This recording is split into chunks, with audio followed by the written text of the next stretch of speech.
The suit didn't see him. Neither did the interns huddled by the elevator, or the two VPs sipping espresso behind polarized lenses in the executive lounge. They all walked past him, brisk, oblivious, confident in the idea that they knew who mattered in the building. But the janitor in the Navy uniform was watching, mopping, waiting. 9 languages lived inside his head, 9 ways to warn, to decode, to intercept. But he said nothing, because they weren't ready to listen. Halden Dynamics operated like a well-oiled machine until the day it didn't. Contracts vanished, meetings collapsed, government agencies started asking questions, and the man in the janitor's uniform, he walked away before the second press release dropped. But none of that was known yet, not on that morning. Not when the sun hit the tower's east side at just the right angle. Not when the building pulsed with caffeine and corporate certainty. It started slow, like static before the lightning. The sun wasn't fully up yet when Jason Statham arrived, slipping through the service entrance without a word. No fanfare, no scan, just a tap of the fake clearance badge and a nod to the guard who had seen him 3 times that week and still hadn't memorized his face. That was the trick. Blend in just enough. On the 3rd floor, a vendor argued over invoice codes in sharp Italian. 2 HR interns passed by, laughing about a TikTok course on global business etiquette. Nobody noticed Jason, who stood beside the vending machine with a mop bucket, eyes half-lidded, ears open. He caught the mistake in the Italian contract instantly, a swapped clause that rewired vendor ownership rights. A trick. Someone inside was bleeding Halden from the inside out and using dead languages to do it. He moved on. Didn't fix it. Not yet.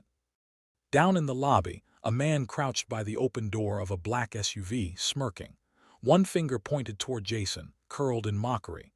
His body language screamed contempt, like the idea of mopping glass was beneath notice. He said something in Russian, laughing to the man in the front seat. Jason heard every syllable, knew the dialect. Noticed the slight shift in accent that meant the man wasn't just a thug, he was trained, former military, possibly GRU, likely hired through a contractor funnel out of Istanbul. That explained the suit too crisp for Texas and the vehicle tinted beyond regulation. Jason didn't look at them. He kept cleaning inside the building. The day moved forward, at least for the others. Jason tracked movement from floor to floor, using service stairwells, janitorial access tunnels, the unmonitored side lifts nobody remembered to lock. With each level he passed, he noted conversations, passwords whispered, clipboard names dropped, access codes printed too carelessly. All data. All fuel. On floor 7, he paused by the IT intake closet, pretended to fix a cable while memorizing the network's switchboard routing map. A low hum filled the hallway. Server cooling fans. Too loud for this early. Too many systems running in secret. On floor 12, he paused. That floor didn't belong to any one department. It was the overflow space, supposedly unused. But the lights were on. Through a glass panel, he saw 3 men sitting around a screen. They weren't Halden employees. No badges. No documents. One of them was the same man from the SUV. The crouching one. He was now inside, smiling differently, not mocking now. Focused, Jason stepped back out of view. He moved to the stairwell, descended quietly to B2 sub-basement. Maintenance hub. Here, the floor wasn't marble, it was scuffed concrete, oil-streaked and echoing. The air was warmer, more humid, and the silence was alive, like it had things to say if someone listened. Jason walked to the circuit room, opened his case. Not a janitor's bag, not even close. Inside, a small data scrambler, a flash drive, a thin blade with a black grip, and a folded dossier marked with the Halden crest. He opened the file. Pages covered in notes, signatures that didn't match, timestamps forged, metadata flagged. Jason had been watching Halden for 6 weeks. They didn't know it. He plugged the flash into the auxiliary port beneath the access panel. The system blinked, a heartbeat skipping. He copied the server chain, 92 contracts, 14 suspicious IP addresses, 3 shell companies, and 1 name that didn't belong. He paused. Looked again. Victor Cortez, head of international operations, the man who once led a compliance crackdown in Brussels, the same one now laundering multi-million-dollar deals through fake foreign subsidiaries. Jason shut the panel, time to escalate. But as he stepped back, the sound changed. Footsteps behind him. He turned. 2 men entered the tunnel. One in a gray coat, the other in a maintenance jacket, too clean, too new. Both carried nothing. That was a tell. Real janitors always had tools. Jason didn't speak, didn't ask. He moved first. A sharp sidestep. Then his elbow cracked into the neck of the first man, collapsing him with a thud that echoed. The second lunged forward, reaching, but Jason caught the wrist midair, twisted it backward, and used the man's own momentum to flip him into the concrete wall. The man's head hit steel. He dropped. Jason stared down at them for only a second. They weren't killers, just lookouts, scouts. Someone upstairs had noticed the breach. Jason pulled their IDs, both fake. Both tied to shell agencies listed in one of the vendor files from earlier. That confirmed it. The rot wasn't just surface level. It was institutional. He moved again back up the stairwell, skipped floors this time, straight to 18, the top, the penthouse executive suite. His badge wouldn't scan. Didn't matter. He entered through the janitor closet's back hallway, came out into the lounge. A wall of glass offered a view of the city skyline, beautiful, cold, detached. That was how these people lived. He stepped toward the boardroom inside. Kellerman, CEO, staring at a monitor. Jason paused, unseen. The screen showed security footage from that morning, the lobby scene. The black SUV, the language switching. Kellerman's eyes were narrowed. Jason saw something else, regret. Not panic, not anger, but a slow realization that something real had been unfolding beneath his feet, and he hadn't noticed. Jason backed away. Didn't need to talk to him yet. He'd let the weight of truth build first. Let it crush them before he offered them a hand. Back in the service hallway, he paused one last time to check the mirrored panel above the elevator bank. He saw his own reflection, uniform creased, face calm, eyes hard. He reached into the side pocket, pulled out an old ID, one he hadn't used in years, Interpol clearance.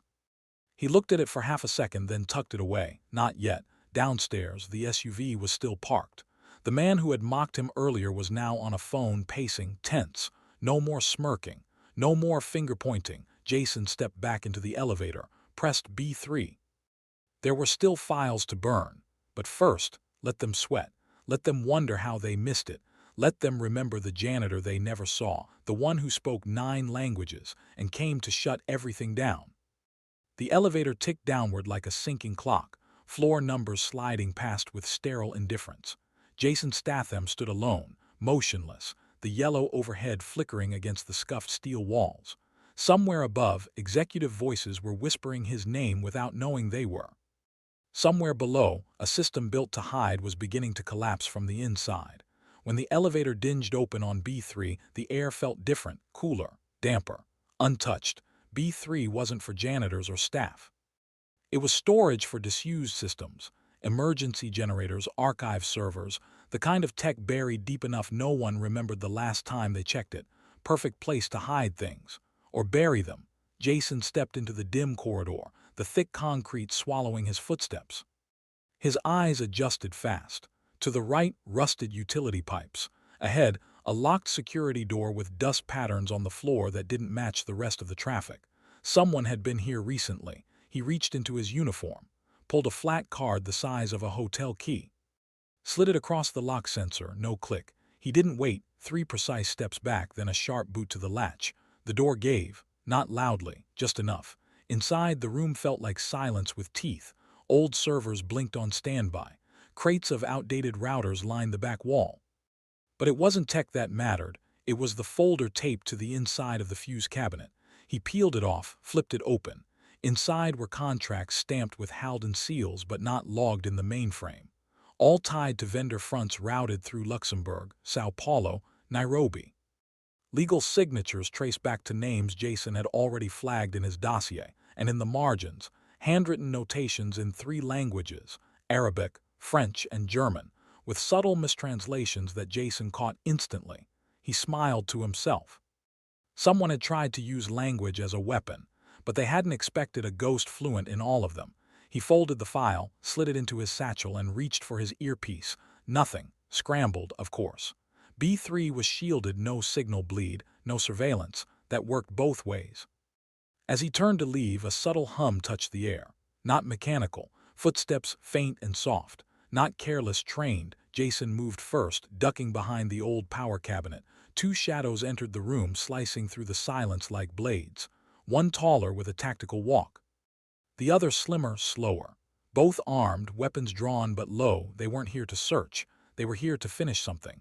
Jason waited, counted their breaths, the space between each boot strike. The moment the taller man glanced left, Jason struck right. He emerged from the dark like a pulled trigger, a palm across the taller man's wrist, snapping it sideways with a sickening crunch. The weapon clattered. Jason's foot swept the leg, sent the body to the floor. No hesitation, no noise. The second man turned too slow. Jason met him with a blow to the solar plexus, then used the man's own forward momentum to slam him into the fuse cabinet. The room flickered. Lights buzzed. Sparks danced in the air like ghosts. Jason took both radios, crushed them under his boot. No more backup. He checked their IDs. One false, one untraceable. That meant the chain was closing. The orders were no longer to watch, they were to silence. Time to move faster. He left the bodies breathing but broken. Locked the server room behind him. Returned to the elevator shaft, bypassing the lift entirely. Took the maintenance ladder 2 floors up to the core infrastructure level. Every rung echoed like a countdown. On floor 15, the building hummed louder. This was the operations core, translation teams, scheduling hubs, asset mapping for Halden's global footprint. It was also where Victor Cortez kept his private office. Jason didn't go to the office. He went to the translation bay. Inside, 6 desks. 4 were empty. 2 weren't. A woman with headphones on scanned legal scripts in Korean. A man 2 seats down typed out formatting for a German investor packet. Neither looked up when Jason entered. That's what he wanted. He moved to the back, to the data cart mounted behind the filing cabinet. Opened it. Pulled the secondary node router from his satchel and swapped it with the one inside. It clicked cleanly. Now he had live access to everything. While the feed synced, Jason scanned the desk. A crumpled coffee receipt, a printed list of vendor names, and a sticky note with a cipher scribbled in Arabic, disguised as a grocery list. Jason memorized it in seconds. Then he slid out of the room, down a hallway lined with glass offices. That's where he saw her, Nina Takahashi, Halden's senior analyst for regional comms. Her eyes met his, faint flicker of recognition, then nothing. She stood, walked past him, murmuring something to a man holding a briefing folder. But her left hand brushed Jason's arm for just a second. In that second, she slipped him a flash drive, then walked away. Jason kept walking, never looking back. The hallway ended near the overlook lounge, floor-to-ceiling glass. City skyline bathed in heat haze. Below, the black SUV circled the building again. Too smooth, too slow. Jason headed toward the freight lift. Inside, he plugged the flash into a scanner unit and watched the screen flicker to life. The data Nina gave him wasn't just names. It was call logs. 37 outbound contacts made from Victor's private line to encrypted numbers in Monaco, Beirut, and Johannesburg. Each one followed by internal document approvals that had bypassed Halden's normal legal channels. He traced the timestamps. Every call was made during janitorial shift hours. They'd used the silence of night to move dirty money. Now Jason had the full chain. His fingers hovered over the trigger switch, the one that would beam this data to Interpol, the UN Trade Commission, and 3 legal watchdogs he'd fed crumbs to for months. But he stopped. Not yet. Not without pressure. He wanted them to feel it. To sweat like he did in basements, forgotten, underestimated. Back on floor 18, Kellerman was pacing. The footage had looped again, the janitor, the languages, the delivery disruption. He tapped his desk, called security. No answer. Then he checked the roster, searched the clearance log. Jason's name wasn't there, just a blank entry with a single code, outsider, unregistered. And yet the cameras showed him moving like he belonged. Kellerman's assistant entered, pale. Victor Cortez is requesting a lockdown on floor 12. Kellerman frowned. Why? She hesitated. Says there's been a breach. He stood, walked to the glass. Far below, the black SUV now idled by the side service entrance. Inside it, the crouching man waited. No longer laughing, just watching. Then he looked up, straight at the camera mounted above the 3rd window, and smiled. Kellerman felt it in his gut. They'd let something in, not knowing that he was already here. And the last thing they'd see was the man they never bothered to learn the name of. Floor 12 wasn't red-lit, but it felt like it. Every step echoed harder. Every door that closed didn't quite open again. There was a shift, not in the building systems, but in its energy. Paranoia had crept into the offices like fog under a locked door. Victor Cortez stood at the center of it. His shirt sleeves were rolled high. Not out of effort, out of impatience. He paced between glass walls and flat screens, trying to explain the unexplainable to his private security team. The footage wasn't adding up. The contract leak wasn't traceable. And now there were whispers, too many, about someone moving through restricted zones in silence. Victor had built entire empires off of chaos like this. But this didn't feel like chaos. This felt like control. Someone was doing this on purpose. A tap on the glass pulled his gaze to the hallway. Nina stood there, calm, pale, holding a printed packet of regional translation updates. She raised one brow, nodded once toward the conference room, not asking, just stating. Victor waved her in. She entered, stepped to the far side of the table, placed the document neatly, then looked at him like the entire floor wasn't crawling with suspicion. Victor scanned the first page, then flipped page 2. A small, subtle corner fold. Intentional. That was the code. She'd done it. His eyes didn't move, but his pulse did. She'd passed the drive. It was in motion. But where? Who? He tapped the paper again, louder this time. She took the hint. Left. And as the door shut, Victor turned to the window, watching the city below. Far beneath, the black SUV was no longer parked. It was moving again, slower this time, blending into traffic. But it wasn't leaving. It was waiting. Victor's jaw tensed. He reached for his encrypted phone, hit a contact without a name. Activate Tier 2. No hesitation. Outside on B2, Jason Statham slipped through a side door wearing a fresh lab coat. The uniform change was deliberate. Halden's database didn't flag coats. It flagged motion patterns. As long as he moved like he belonged, the system wouldn't trigger. He made his way into the internal water treatment control room, a place nobody ever looked twice at. But this wasn't about pipes or valves. It was about proximity. From this room, 3 key conduits ran through the floors. Jason opened the second panel, unscrewed the mount, and attached a relay.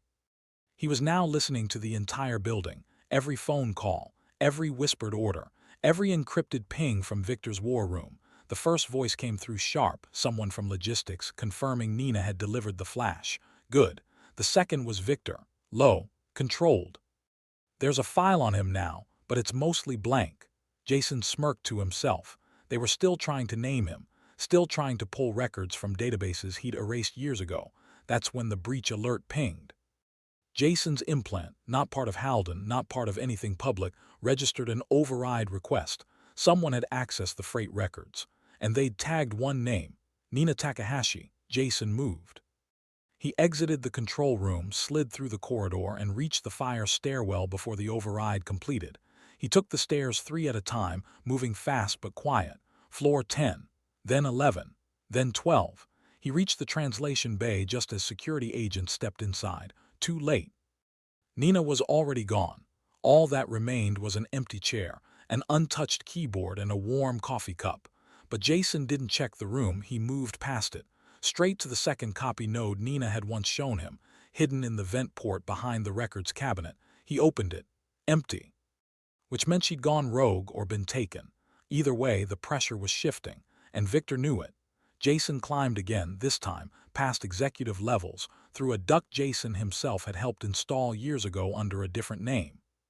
He moved like muscle memory, crawling through the narrow space until the metal grid opened above floor 19, the rooftop access level. He dropped down, stood. Wind cut across the rooftop as he stepped into the open. The city beyond buzzed with calm ignorance, but here, a man stood waiting. Tall, black gloves, no badge, the same one from the SUV, no longer crouched, no longer mocking. He raised a weapon. No sound. Jason didn't pause. The first step forward was a feint, drawing the angle of fire.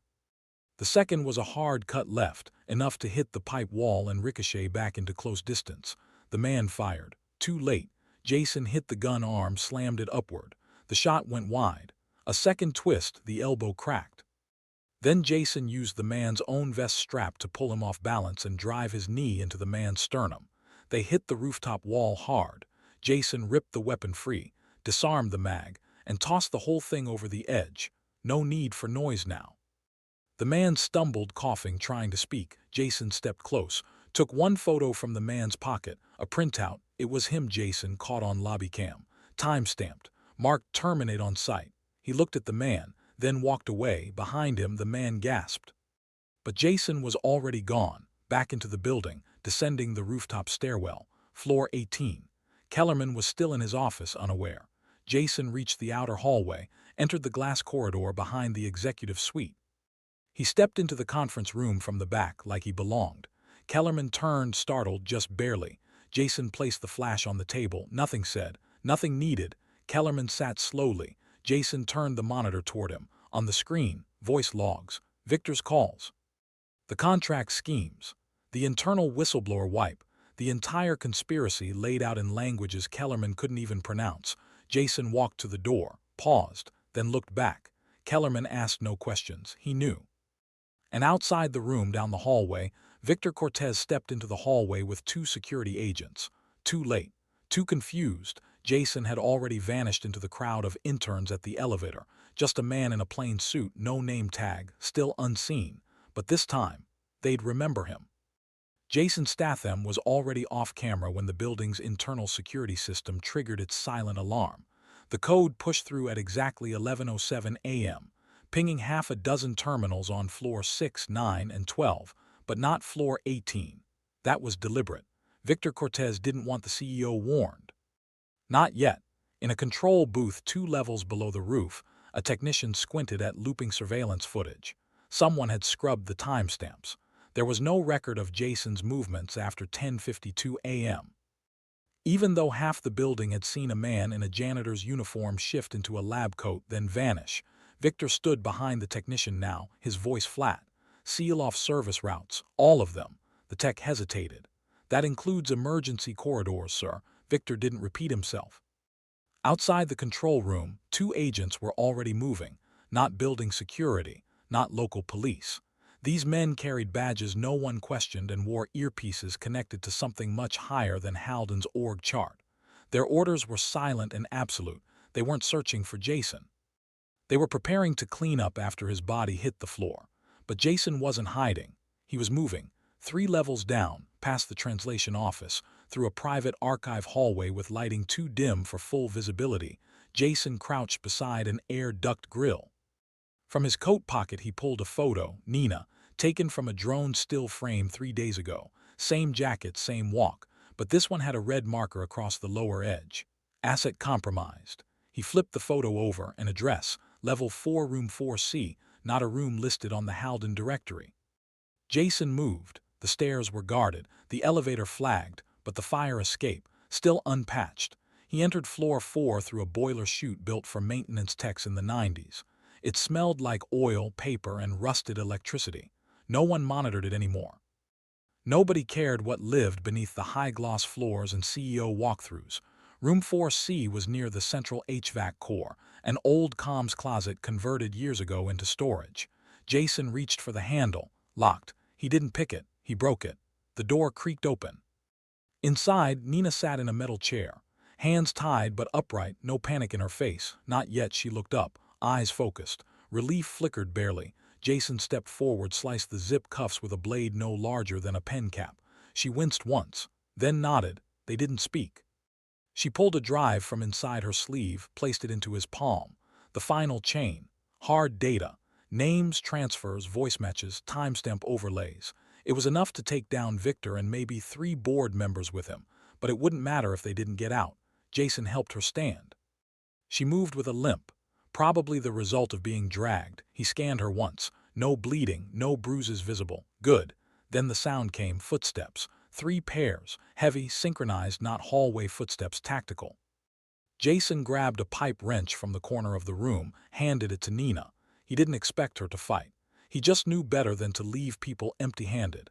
He led her to the side vent, the same shaft he used earlier that morning, too narrow for a team to follow. Just right for 2 people moving fast. They crawled, hot air pushing against them. The walls shook slightly as someone tried the door they'd just left. Jason didn't look back. He moved until the shaft dumped out into the B1 storage level just above parking. He helped Nina down. She landed hard but stable from there. They weaved through supply racks, past crates labeled in Chinese, German, and Swahili. Ironic, really, given the languages now spelling Halden's downfall. At the far end, a side door. Locked, of course. but Jason knew every sensor Halden had. This one wasn't even connected anymore. He kicked twice, bottom left. Hinges cracked. They slipped out back into circulation. Nina pulled her hood higher. Jason slid the drive into his satchel, and above them, Victor's orders shifted. He was no longer sending containment. He was sending confrontation. The board had convened an emergency meeting on floor 21. None of them knew what was coming. Victor stood at the head of the polished wood table, presenting a half-truth wrapped in corporate jargon. Potential breach by an external actor posing as a contractor, he said. Containment in progress. He flipped through slides showing edited footage, no Jason, just anomalies. But one board member leaned forward, frowning. "Where's Kellerman?" Victor's jaw tensed. "He's reviewing damage assessment privately." Lies layered over lies. Then the door opened. Jason walked in. No warning. No call ahead. Just a man in a coat, carrying nothing but the satchel and a face now impossible to forget. Victor froze mid-slide. The board turned, confused. Jason didn't speak. He pulled the drive from his coat, placed it on the table, then turned to leave. Victor stepped in his path. "Who are you?" Jason didn't answer. He didn't need to. From the corner of the room, Kellerman entered. Quiet. Still holding the tablet Jason had left in his office. "His name," Kellerman said finally, "is the only reason we're not being raided right now." Victor moved to speak, too slow. Kellerman tossed the tablet across the table. It landed in front of the oldest board member, Alina Craig. She tapped once, then again. The data loaded. Jason watched her face, unreadable for 6 seconds. Then it shifted. A pause. Then, "Who authorized this?" Victor opened his mouth, didn't answer. Alina closed the file. "We need a vote." Jason didn't stay. He left them with the silence. The kind that forces people to face their own reflection.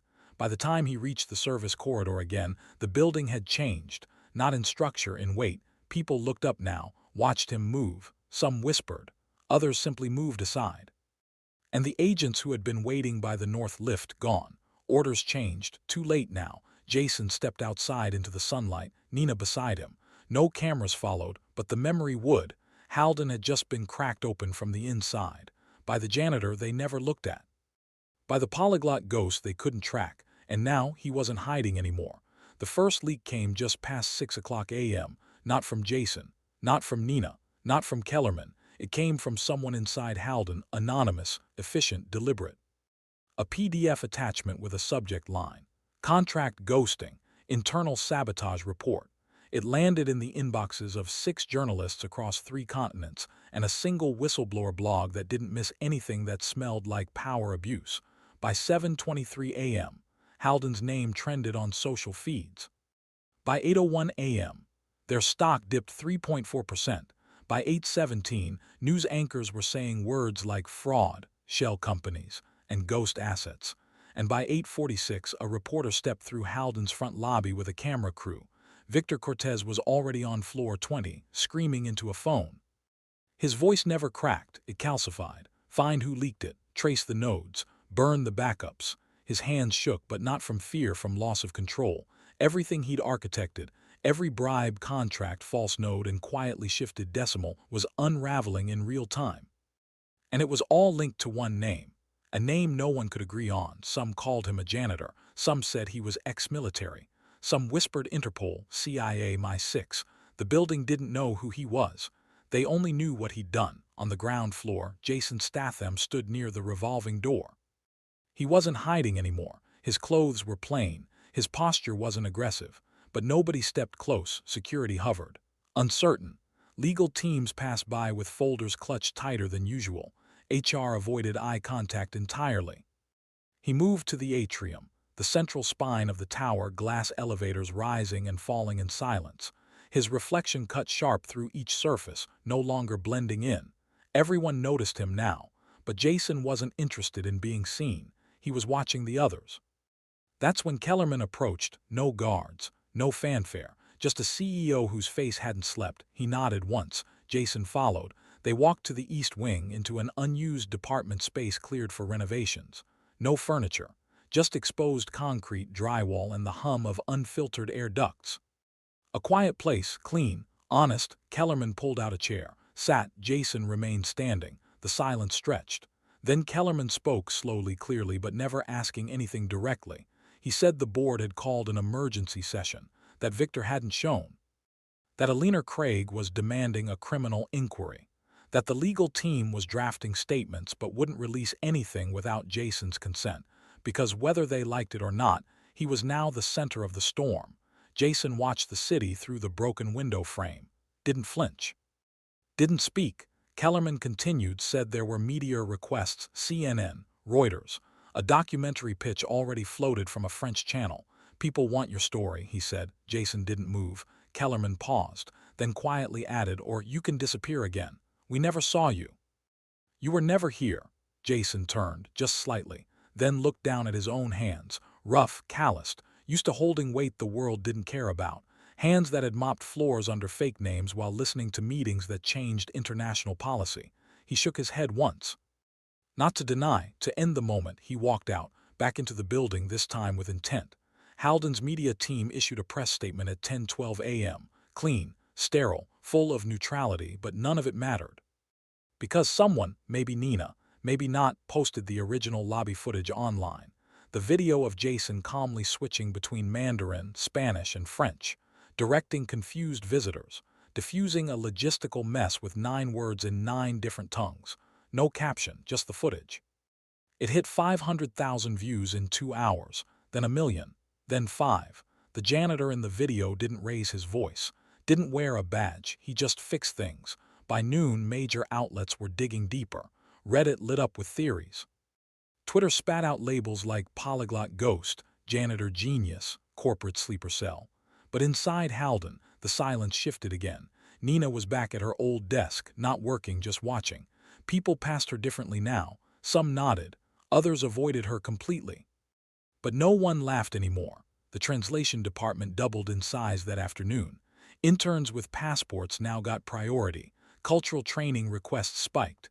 The quiet workers were suddenly getting noticed. Jason passed through the hallway once. No folder, no title. And one young staffer whispered as he passed, "He's the reason my cousin got hired."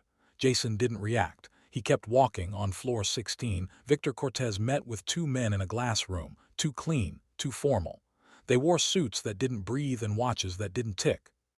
They asked one question, "Do you want this cleaned or managed?" Victor didn't answer. He looked out the window, watched Jason cross the skybridge 3 floors below. His lips tightened. Then he said, "Make him vanish." No scandal, no noise. But they were already too late. At 3:26 p.m. Alina Craig stood in front of the entire board with Kellerman beside her. A vote was called. Victor was removed, unanimous, not for his crimes but for his failure to contain them. Jason never entered the room. He didn't need to. His presence had already outlived any chair at that table. Outside, in the lower courtyard, press gathered, blocked by security but relentless. Someone stepped to the glass to take a photo of Jason. He turned, looked directly at the lens. No anger, no message, just a man who had been silent for too long. A man they never saw until they had no choice. It happened quietly, no gunshot, no scream, no system alarm, just a black sedan parked across from a cafe on 7th Street, tinted windows, idle engine. A signal sent out through a burner phone at 6:42 p.m. Sharp, anonymous. Triangulated to a telecom tower 2 blocks east of Halden's tower. And 30 seconds later, Nina Takahashi was gone. She hadn't screamed. She hadn't resisted. She just disappeared between streetlight flickers. Jason was on the rooftop when it happened, watching the sunset wash Halden Tower in pale gold. He hadn't moved in 20 minutes. The city rolled beneath him, business closing, taxis darting, phones lighting up like constellations behind every office glass wall. But then came the ping. Not an alert, not a warning. A silenced message from a secured line only 2 people used. One of them was now offline. Jason moved. He didn't run. He cut through space, down a maintenance ladder, through a vent shaft, straight into the elevator maintenance tunnel. It dropped 4 floors before spitting him out in the underground parking garage. The black sedan wasn't there, but the security cam above the west stairwell was blinking red. Manual override. Jason pulled the feed using his portable scanner. Rewound 25 minutes. Found her. Walking toward the corner market. A man steps from a nondescript vehicle. Gloved, clean movements, classic pressure point takedown. One hand over the mouth. A syringe flash. They disappear through the side alley. Jason locked onto the vehicle's tag. Fake, of course, but the movement was familiar. Someone trained him had taught them, and only one person left in the building had that kind of network, Victor Cortez. He'd gone quiet since his removal. No press response, no exit memo, not even a formal complaint. The board thought they'd neutralized him. Jason knew better. Predators didn't fade. They coiled. He accessed the Halden car log. Victor's access badge had pinged a private exit bay 3 hours earlier, the one beneath Halden's west annex, leading to the off-grid comms building. Jason made a choice. He didn't call for backup. He didn't brief Kellerman. He picked up his satchel, zipped the drive inside, and took the tunnel alone. The air down there was heavier, dry, burned wires and dust, no lights, no sound, just a push of space between footsteps and danger. When Jason reached the annex, the glass doors were shattered inward. Not from violence, from inside resistance. He stepped over them. Slowly, the hallway ahead pulsed with emergency lights. Red, rhythmic, like a warning disguised as heartbeat. Then came the voice, Victor, not yelling, not mocking, not even angry, just calm. Should have stayed a ghost. Jason didn't answer. He followed the sound. Room 3B, comm center, glass shattered. Equipment gutted. Nina sat against the far wall, bruised, blood at her temple, not broken alive, but used, and in front of her Victor, not in a suit now, cargo gear, sleeves rolled, gun in hand. Not aimed, just present. He stepped forward. Funny, Victor said, gesturing with the weapon. All that talent, all those languages, all that surveillance, and you still walked into this. Jason's eyes never left Nina. She blinked, slowly, still tracking, still in control. Victor kept pacing. They were going to name a wing after you, he said, laughing once. A training program, diversity initiative, your name on the wall. And for what? Jason didn't blink. Victor raised the gun slowly now, not for threat, for punctuation. This isn't about you anymore. It's about precedent. I built something no one could trace, no one could crack. And you came in with a mop and a mouth full of grammar and wrecked it. Jason stepped forward. Victor fired. Missed. Jason closed the space. Too fast. He struck Victor's gun hand. Bones snapped. The weapon clattered to the floor. Victor swung with his left. Jason blocked, countered. Elbow to the ribs, throat strike. Victor staggered, recovered, tackled. Both men hit the ground, hard. The comms console shattered behind them. Sparks sprayed like static rain. Victor reached for the blade at his ankle. Jason met it with his forearm. Blood, shallow. He didn't flinch. He punched. Once, twice. The second time cracked teeth. Victor spat blood. Jason stood. Victor tried to rise. Jason kicked the knee, dislocation. Victor screamed now. Jason didn't wait. He walked to Nina, untied her, lifted her with precision. No words, just nods. She leaned on him. They stepped past Victor. He called out, gurgled. This won't fix anything. Jason paused, looked back once, eyes hard, not cruel, just final, then turned away. Minutes later, he and Nina emerged from the annex just as a black van pulled into the service lot. Halden's internal security. Kellerman inside. No sirens. No panic, just realization. Victor had made his last move. And lost. Halden Tower looked different now. The glass still caught sunlight the same way. The lobby still echoed with polished shoes, vendor voices, and caffeine-charged ambition. But something had shifted. People looked up when they passed the cleaning staff. They spoke slower to the delivery drivers. They read names they once ignored on ID tags. And on the wall just outside the East Training Center, a new plaque had been installed. No ribbon, no announcement. Just a clean steel rectangle engraved with a name, the Atwater Room for those who were always qualified. Inside the room, 12 interns sat in folding chairs, eyes fixed on the front. A presentation slide flickered, cultural fluency training, language onboarding, global operations protocol. They listened differently now. Not because someone told them to, but because someone had proven what listening could change. In the corner, Kellerman stood silently, arms folded, watching. But Jason Statham wasn't there. He was already on the 22nd floor, stepping into the unfinished office they'd offered him. It wasn't huge, not like the CEO suite. Just glass, steel, one window, and a desk that hadn't even been unwrapped yet. No plaque on the door, just a nameplate inside the drawer, still in its packaging.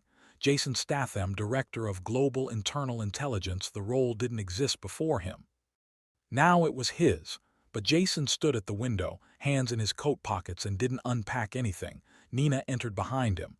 Her limp was fading, but her movements were still deliberate. She held 2 mugs of coffee, set one on the windowsill beside him. The steam curled into the light. She didn't speak, she didn't need to. Jason turned to her once, nodded, then looked back out at the city. A beat passed, then another, and she said quietly, "They want to hold a press event." Jason didn't turn. "They want you to speak about everything." He blinked. "Once. They want to give the program your name, the initiative, the model. They want to make you permanent." Jason looked down at the coffee, watched the surface ripple. Then he asked the only question that mattered. "Who replaces me if I say no?" Nina didn't answer right away. "Then they'd find someone, but not like you." Jason exhaled. Slow, heavy, then walked to the desk. He opened the drawer, lifted the nameplate, turned it over once in his hand, not judging, just observing. Then he set it back down, gently, and walked out. Downstairs, Kellerman stood in the east corridor speaking to 2 board members. His voice was clipped, focused. The fallout from Victor's exposure was still spreading. Regulators, shareholders, global partners all wanted blood or a scapegoat. But what they really wanted was proof the system could heal itself. Jason was that proof, and now he was leaving. Kellerman watched as Jason passed him in the corridor. No briefcase, no files. Just the coat, the satchel, and that calm that seemed to shake the people who thought power needed volume. Kellerman called his name. Jason stopped. They stood in silence for 3 full seconds. Then Kellerman stepped forward, said the initiative was already launched. That internal talent was being reevaluated across all departments, that people were being pulled from corners no one ever looked into before. And then he asked if Jason had anything he wanted to leave behind. Jason thought for a moment, then said quietly, "Don't build another glass box." Kellerman didn't understand at first, then he nodded. Jason turned, walked to the elevator, pushed the button, waited. The boardroom upstairs buzzed, emails flew, lawyers drafted. But Jason's part was over. He stepped into the lift. The doors closed. Weeks passed. The media stories softened. The narrative shifted from scandal to redemption. Halden issued new hiring standards. Global offices reopened cases once shut down from language gaps. The Atwater room became a symbol, not of charity but of correction. And in the background, a whisper carried through every hallway. You never know who you're walking past. No one knew where Jason went. Some said he took a role with the UN. Others said he went back underground, another assignment. One rumor said he moved to a small coastal town, living quiet, restoring boats, and never answering questions. But one afternoon, in a train station cafe outside Lisbon, a young woman spilled a drink at a counter and cursed in 3 languages at once. From the corner, a man in a plain coat corrected her, gently, fluently, and with a smile that didn't need recognition. She turned, startled. But by the time she faced him again, he was gone. Just a coffee mug still warm, and a note beneath it that read, "Keep learning." Someone's always listening.